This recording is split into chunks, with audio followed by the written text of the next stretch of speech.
and welcome to ERP Radio, your recovery resource. My name is Jennifer Stewart, and joining me is my co-host, Ben Emerling. For those of you that do not know who we are, Elite Rehab Placement is a non-cost drug and alcohol rehab assistance provider. Our mission is to help you or your loved one find the right addiction treatment center for your specific needs. We work with the top centers across the country. Our goal for this podcast show is to discuss different topics regarding substance abuse. We want to provide education and inspiration as a resource for you or your loved one suffering from addiction. Yeah, that's right. And you know, the great thing about ERP is we have counselors 24/7 to answer any of your questions. They do all the legwork for our clients. They go over the insurance coverage, they find the right treatment center, they even make travel arrangements. We do everything to make life easier for those suffering from addiction. So if you or a loved one is suffering from addiction, please call 844-548-3407 and speak to one of our counselors. If you would like more information, visit our website at www.eliterehabplacement.com or like us on our Facebook page where you can read different articles about addiction. Ben and I are going to be talking about addiction and recovery. Ben's actually going to share his inspiring story with us about how he recovered from addiction. So Ben, I thank you for joining us and thank you for letting me interview you. What I want to know and what a lot of our listeners want to know is when you were suffering from addiction, what substances were you abusing? Excellent question. It's always the first question that arises when somebody finds out somebody's a drug addict. They always want to know, what drugs were you doing? How deep did it go? How dark was your life? And short, I did a lot of drugs. I started off with marijuana and alcohol. Those were the two main substances. And as my life and my disease progressed, it moved on to Xanax, opiates, a lot of amphetamine use because I was prescribed to it. Right. You know, I faked a doctor's script. So when I had ADHD, maybe I do. I don't know. Sometimes I get distracted easily, so maybe I didn't fake it, but either way I was prescribed a high dosage of amphetamines and I love to abuse those. Right. So let me ask you this. You suffered from addiction for how long would you say?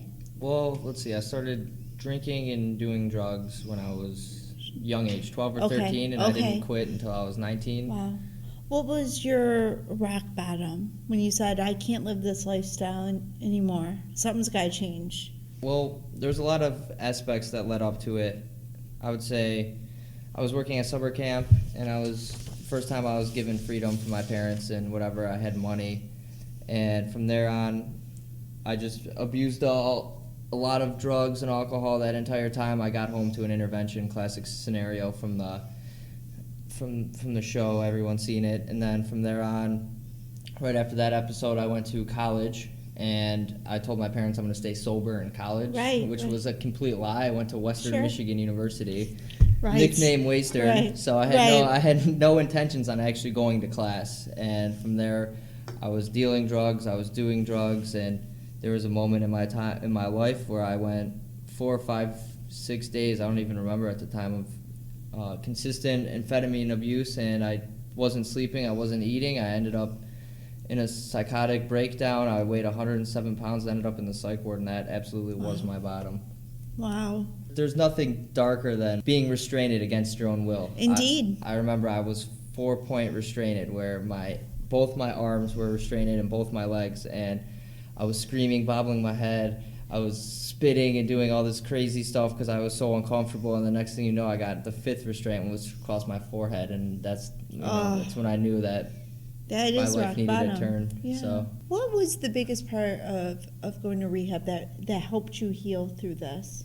I'd say the most influential aspect of rehab was the group therapy, understanding that there is a solution, that there is help, and there is hope to this, that people do live lives of happiness and contentment, freedom of their addiction, and also learning simple things. You wouldn't think about it, but addicts don't know how to take care of themselves. Maybe they forget to shower, brush their teeth, work out, just do simple, basic stuff.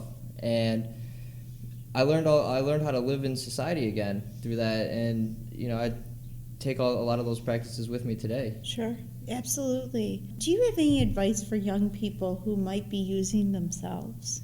I got sober when I was 19, and I just turned 25, and on April 20th I'll be celebrating 6 years of continuous uninterrupted sobriety. Oh, congrats. So as a young person myself, I came into the program, came into recovery thinking that there's no way possible I could have fun ever again, because drugs and alcohol were my life. That's how I had fun. That's how I relieved stress. That's how I celebrated. It's how I mourned. It's how I dealt with anxiety. It's how I did everything. So when that was taken out of my life, I had to find out new ways to live. And the most important thing that I can suggest to somebody young, stick with it. I never thought I would be where I'm at today.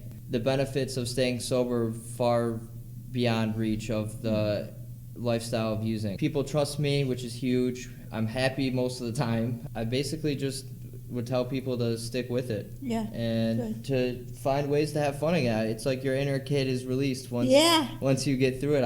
I'm playing sports again. I'm hanging out with friends. I'm going to movies, bowling. I tell people I'm a normal 25-year-old. The only difference is I don't drink or do drugs. Yep. That's so true. And it's possible. So. Yep. Ben, I thank you. You're such an inspiration to us. You're an inspiration to our listeners. Thank you, Jen. It was a pleasure to be on this show.